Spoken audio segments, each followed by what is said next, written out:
joining us, hometown hero. I dying to hear what happened in his house in Philadelphia North.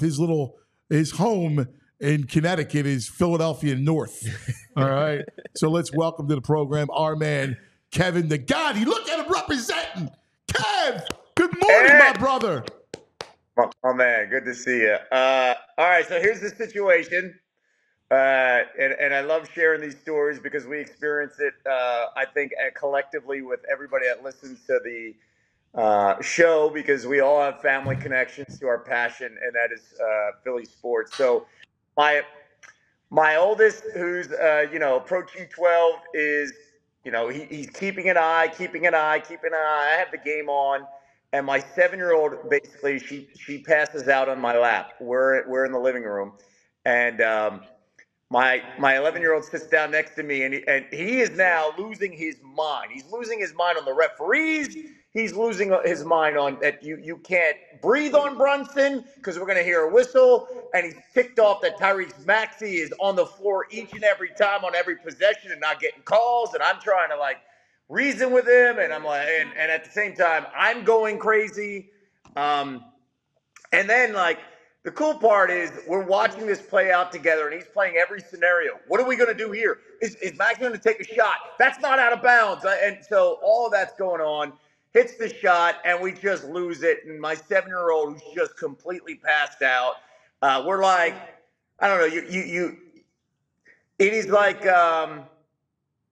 it's like a bull in the china shop, right? Like everything's sitting there and fragile, and you don't want to wake up your 7-year-old. Then you pop up, and everything goes all over the place. And that's what we were doing, high-fiving each other. And it turns out my 10-year-old's upstairs watching in another room, and he runs downstairs. He's like, "Do you see me at the shot? Hit the shot! We're gonna win this game!" And so you're controlling all of these emotions together, and then tying everybody in. And then you got to go into overtime, right? So it was wild. It was a phenomenal experience. We're high-fiving everybody. And then I had a story from my 7-year-old telling her last night. I was like, "Hey, the Sixers," I told her this morning, I said, "The Sixers won." She's like, "I didn't hear a thing, Dad." I was like, "Good, thank God." So it worked out really well. Those are memories that you have with the boys, that will last a lifetime. The same memories that you and I have that we often talk about is now theirs. And that was that kind of night. And even go to the overtime, because when Brunson scores the first 5 of overtime, it was like, oh my God, oh no, they're going to lose this game. That's the first thought that came to my mind. You fight back, and Maxey, and only to lose. That's I got to go to a bridge. And you summed it up, because we've been through it all, right? It's great to have just new blood who sees the world differently because they're not jaded yet. I said immediately, oh my God, now we got 5 more minutes of torture, because I knew how this was going to play out. I was like, Brunson's just going to drive inside, draw fouls. He's going to drive inside, hit these shots, these floaters, draw fouls, go to the line, and we're just going to watch this all fall apart. And it was my 2 boys who were like, "No, Dad, don't think like that. We got this in overtime." So as this was building up and it was playing out the way I was predicting it in the beginning, in the first 2 minutes of overtime, they were keeping me afloat, right? They were keeping me in line. And then the Embiid block, just a couple of other things, the hustling. We're losing our mind with Embiid keeping a play alive. It was great. And I know I know Embiid really looked awful with his passing and his ball handling and securing the basketball and protecting the ball. But what stood out in last night's game to me was, one, he knew he wasn't right, and he didn't feel like he had to take the shot because he trusted Maxey, right? He knows he's got a superstar next to him, right? And he's okay with it. And that he was getting loose balls and rebounds. He was finding a way to play winning basketball without dominating the basketball, right? Without saying everything's got to go in through me. That's what stood out to me. He was finding a way to make sure that they were still relevant and the possessions were staying alive. And that's all you want from a superstar. When he's on an off night, don't hurt us anymore in the crunch time. Right. Yeah, and thank God, because you know how it would be here if they would have lost that game. I Yeah. mean, Yeah. even I think Grant Hill talked about it on the broadcast, which on the telecast, which was, hey, like his legacy was almost on the line. Yep. And I'm talking to Jimmy Lyman before you, and Jimmy's brought up the Bell's palsy, and like we forget about that. I know I did, like because Yep. I'm going, what are you doing on those turnovers? And like you forget about that piece of it, and maybe his vision is affected and everything else. Yeah, and we're not making excuses because but at the same time, the dude's a human being. You have a migraine before the game. You've got Bell's palsy, and you're 7'2" at his size. You don't got like two wheels to stand up on. So like, I just think we're in the moment. We forget it. We go back to the old stuff.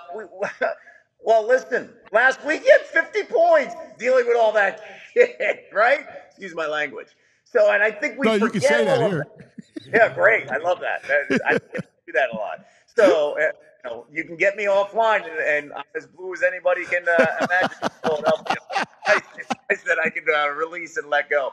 So I think we don't have that proper perspective sometimes with the Joel and what he's dealing with and the experience of this stuff, because we take all the collective failures from the past and we forget that he can grow a little bit. And last night I felt like it was a teachable, growing moment. Jokic doesn't dominate. He doesn't dominate basketball all the time. And he finds a way to get Jamal Murray the basketball and Aaron Gordon the basketball. And listen, the Nuggets have Michael Porter, multiple yeah. options that the Sixers don't have.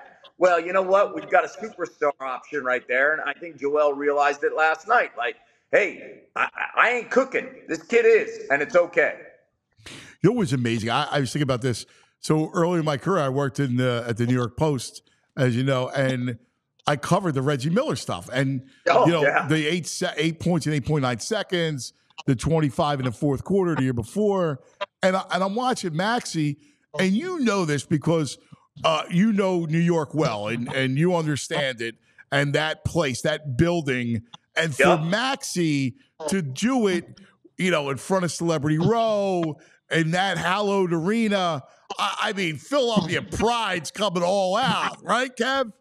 And it's awesome, especially what breaks all of our collective hearts on what we witnessed on Sunday, where New Yorkers are invading the Wells Fargo Center to break their heart after Game 2 was basically taken away from Tyrese Maxey and Joel Embiid.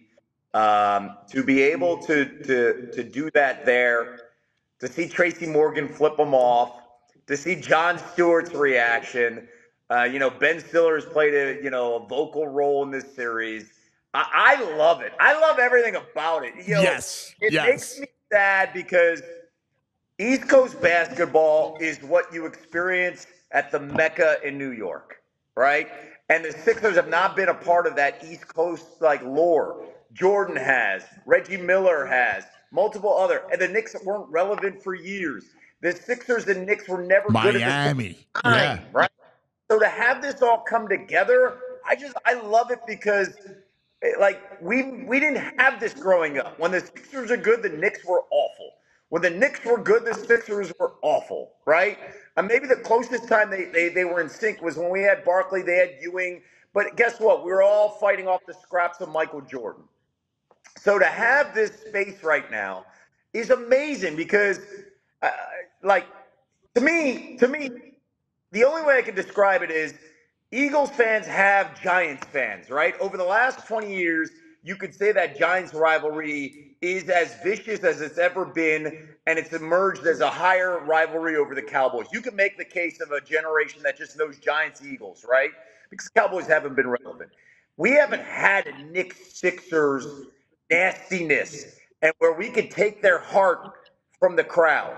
We could take that whole front row of celebrities, and now we are taking it back. That's what was great about last night, and it was our future star, our 23-year-old, who was taking it away from them. That's what I loved about it. That's what I look forward to over the next few years. because the next time Maxey's back in that building in the regular season, it's going to bring up memories, and they're going to be nasty to Maxey, and that's what this rivalry. That's awesome. Like Embiid was on the back cover of the Post, and he's the most hated athlete in New York history is Embiid, right? Well, now it's Maxey, and I started that Maximus thing like when I was at the other station, and I just imagine that moment, right, where he turns the crowd and he's got the mask on in the movie, and all of a sudden, and that's what it felt like. It felt like here, and I talked to David Edelman last night, and he goes, I said, "What'd you say to Maxey?" And he goes, I told him, bleep those guys. You're the bleeping man, all right? You showed them. You showed them. You're Tracy Morgan all day long. You're the man. 100%. And the great thing about Maxey is, listen, he leads with a smile, but the dude is a killer. And he wants to cut you, and he hates losing.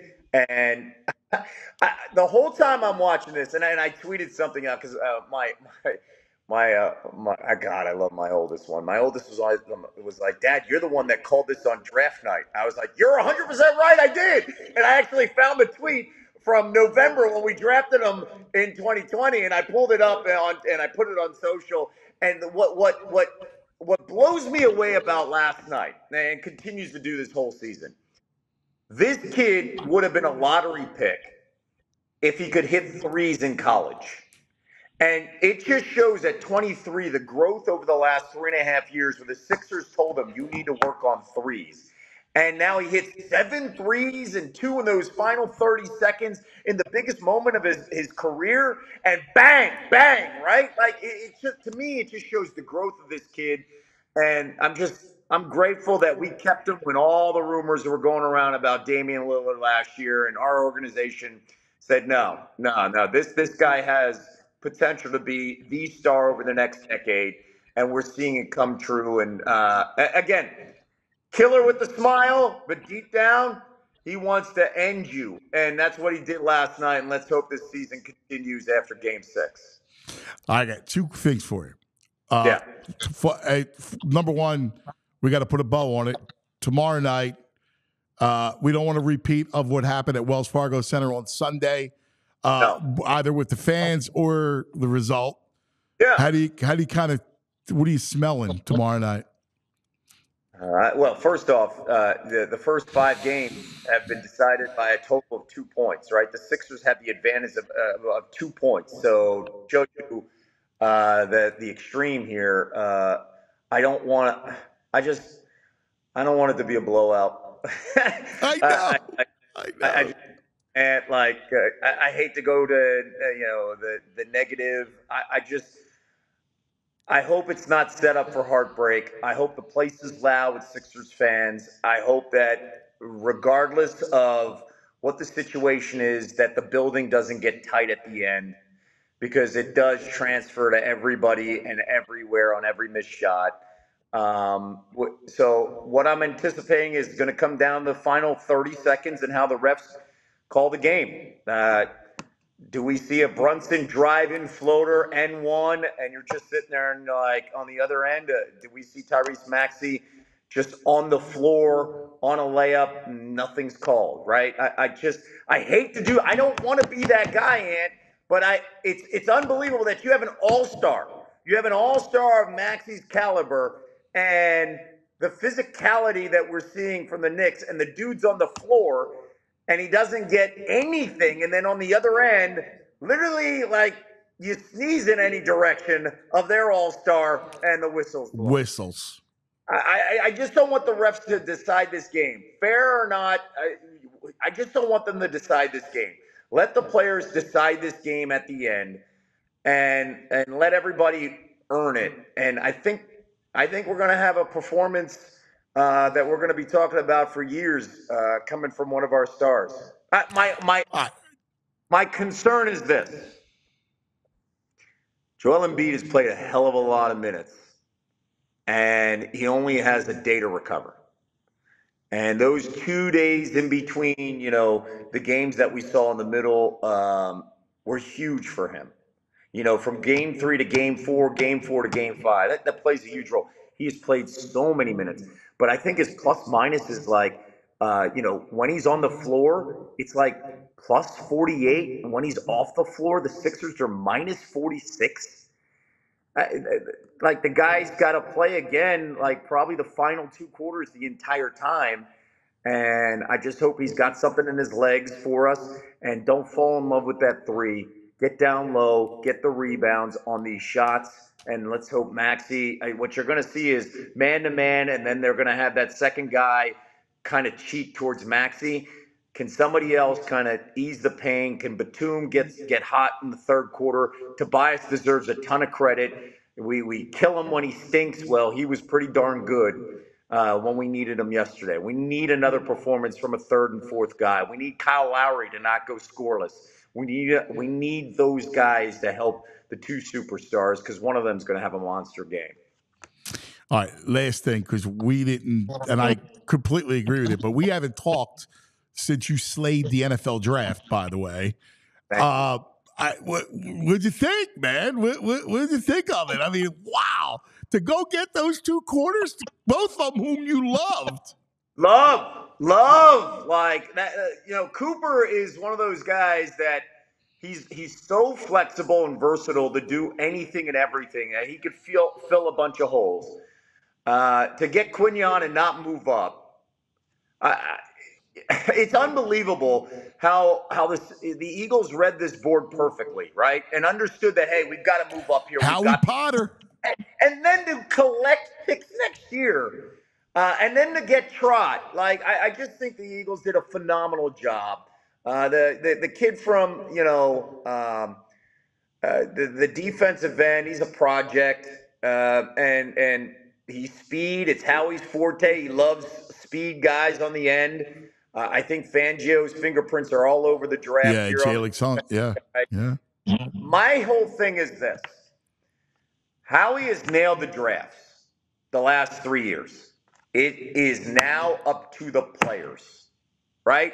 He did all the right things with the grades and understanding the needs, right? And taking the best player available. It's now up to the Georgia Dogs. They've got to step up the last 2 years, the guys that we've made, that we've picked. And Nolan Smith, I'm hoping that we have a huge year. Jalen Carter, all 17 games. Jordan Davis, all 17 games. And then, Quignon and DeJean, I think are going to be great. My expectations are, can they just handle it this year? And then in the next 2 to 3 years, we'll see the big payoff. But right now we need to see the draft from 2 years ago and last year pay off this season. Yeah, listen, I'm with you. Howie Potter, man. He's the Wizard GM. And that's what he is. Arnold or Mitchell? Oh, Mitchell. And listen, I like Arnold a lot, but it's a small little thing, and I know 40 time can get blown up, but Mitchell ran a 4.33. I know. Arnold ran a 4.51. Yeah. Right? Yeah. Like that plays a role here, yes. Especially when you're talking about a division that has CeeDee Lamb and Terry McLaurin, and now Malik Neighbors. Yes. Right? Like, to me, it was great when Neighbors is drafted, and then for the Eagles to get their guy and later in the first round not move up, they're going to have these battles over the next 5 years. I mean, Malik Neighbors is a special kid. Who's going to throw him the football? Who knows? But the kid's special, and he's going to be great in New York. So we've got to counter here with a special guy that we can grow with. That plays a huge role here. So I'm okay with Mitchell because Mitchell's a dog. He wants to face the best players. We saw that the Senior Bowl, Senior Week. Senior Bowl week, I should say. I want all the best guys one-on-one. Let's go. And that's what you need. And so I'm okay with Mitchell. They're always going to be linked and compared, but there's a reason why Mitchell was higher on draft boards around the entire league. Love it. Absolutely love it. You're the greatest, brother. Yo, hug the kids for me, would you, when they get home from school? I will. Appreciate you, man. Let's hope we're smiling and talking next week about the next series. Love it. Love it. You're the best, man. The great Kevin Negandhi, hometown hero, right here on the program. We love him. We all silly like the mayor.